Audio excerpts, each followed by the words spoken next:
খাবো যখন সবাই মিলে তাহলে একা একা কাজ করব কেন?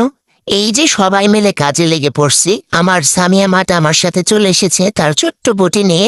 সে এখন আমাকে হেল্প করবে কাজে। ওই যে বরবটিগুলো দেখা যাচ্ছে, সমস্ত বরবটি সে একা কেটেছে চাকু দিয়ে। মাশাআল্লাহ, খুব সুন্দর করে কেটেছে। ওকে যেভাবে বলেছি ছোট ছোট করে কাটতে, ওইভাবে সে কেটেছে। রাইসের মধ্যে এই সবজি আইটেমগুলো দিলে বেশি ভালো লাগে। এখন যেগুলো পাওয়া যাচ্ছে সেগুলো নিয়ে আসছে, তবুও রেড ক্যাবেজটা পাইনি। রেড ক্যাবেজ থাকলে বেশ ভালো হতো। তো এই যে এখন এখানে পেঁয়াজ টিয়াজ সব কাটা হচ্ছে, বাকি সবগুলো আগে কেটে নিয়েছি আমরা মা মেয়ে বসে থেকে। স্বামী আমাকে হেল্প করতেছে, সে পেঁয়াজ কাটতেছে, তার চোখ দিয়ে পানি পড়ে যাচ্ছে, তারপরেও সে কাটবেই।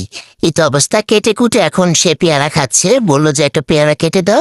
ওকে পেয়ারা কেটে দিলাম, ও মজা করে এখন পেয়ারা খাচ্ছে, আর বাকি কাজগুলো আমি এখন সেরে ফেলবো। তো এই যে আমাদের সবকিছু কাটাকুটা রেডি, আর আগে থেকেই হচ্ছে এখানে চিকেন ম্যারিনেট করে রাখছিলাম।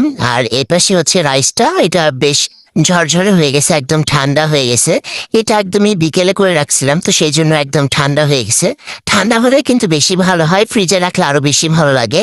তো এবার রান্নাটা উঠিয়ে দিলাম। প্রতিদিন সন্ধ্যাবেলা কি খাবে কি খাবে এগুলো বলে, তো কি আর করার, এবার একদম এক ডিশ কি হচ্ছে এদেরকে রাইস করে দিব, এরা খাবে বসে থেকে। তো এই তো কাহিনী, সবাই মিলে কাজ করছি। তো এই যে এখন আমি এগুলো সব হচ্ছে কুক করে নিচ্ছি। আর প্রতিবার রাইস করতে গেলে এই ভেজিটেবল গুলো দেখতে আমার কাছে এত ভালো লাগে, সবকিছু একদম কালারফুল, এত সুন্দর লাগে দেখে কি আর বলবো। তো এই যে এখন আমি ঝরঝরে রাইস গুলো ঢেলে দিচ্ছি, খুবই ভালো লাগছিল, একদম ফ্রেশ সাদা ধবধবে। আর সাথে চিকেন গুলো তো ভিতরে দেওয়া আছে, সবকিছু আগে দিয়ে দিচ্ছি। ডিমটাও করা আছে, সবগুলোই আছে। তো এটা চিকেন ভেজিটেবল রাইস বলা চলে। সাথে তো ডিমও আছে, সবকিছু মিলে।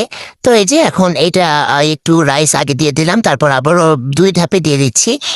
রাইসটা অল্প অল্প করে দিয়ে নাড়াচাড়া করলে সবজির সাথে বেশ সুন্দরভাবে মিশে যায়। তো এবার আমি সবকিছু রাইস দিয়ে সবগুলো দিয়ে এখন বেশ ভালোভাবে নাড়াচাড়া করে নিচ্ছি। খুবই ভালো লাগে, বাসার সবাই পছন্দ করে রাইসটা। তো এখন এই যে রাইসটা নাড়াচাড়া করতেছি, অনেক বেশি ঝরঝরে হয়েছে, বেশ ভালো লাগছে।